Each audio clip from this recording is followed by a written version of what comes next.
Ողջույն, երևի թե այսօր լավագույն թեման քննարկելու համար անձնական ու ընտանեկան կյանքի անձեռնմխելիությունն է։ Բայց հայերենում անգամ չունենք մեկ բառ, որով կխոսենք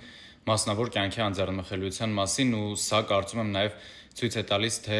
մեր մշակույթը ինչ առանձնահատկություններ ունի այս առումով։ Մենք շատ հետաքրքրասեր ենք ու չենք գիտակցում, որ ուրիշի անձնական տարածք մտնել, ուրիշի կյանք մտնելը ու առհասարակ օրինակ անձնական բնույթի հարցեր տալը կամ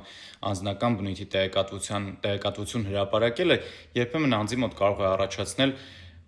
իրավական հարթությունից դուրս նաև հոգեբանական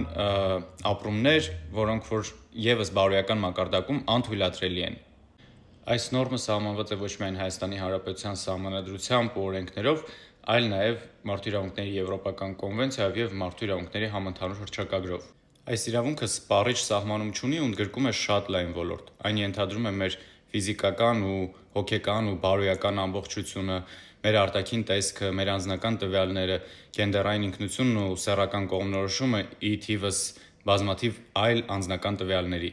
Այս իրավունքի լիարժեք իրացման համար պետությունը պարտավոր է ոչ միայն զերծ մնալ մեր անձնական կյանքին միջամտելուց, այլ ստեղծել բավարար պայմաններ, դատական, օրենսդրական, վարչական, որպեսզի մենք կարողանանք լիարժեքորեն իրացնել անձնական կյանքի անձեռնմխելիության մեր իրավունքը։ Սա ենթադրում է կանխել անձնական տվյալների ապօրինի հավաքագրումը, կանխել եւ պատժել այս դեպքերը, ինչպես նաեւ երաշխավորել մեր դատարան դիմելու իրավունքն ու հնարավորությունը։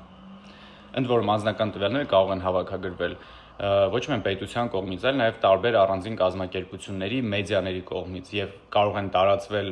մեդիաների կողմից, անհատների կողմից, սակայն այս դեպքերին Հայաստանի Հանրապետության օրենսդրությունը եւս արձագանքում է։ Ըստ Հայաստանի Հանրապետության քրեական օրենսգրքի 204-րդ հոդվածի մարդու անձնական կամ ընտանեկան գաղտնիք համարվող տեղեկատվությունը հայտնելը, իրացնելը, որևէ կերպ տարածելը համարվում է հանցագործություն։ Այս ամենը իմանալը կարևոր է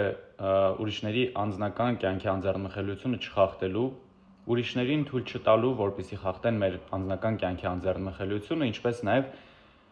չտարածելու ուրիշների անձնական կյանքին վերաբերող տեղեկատվություն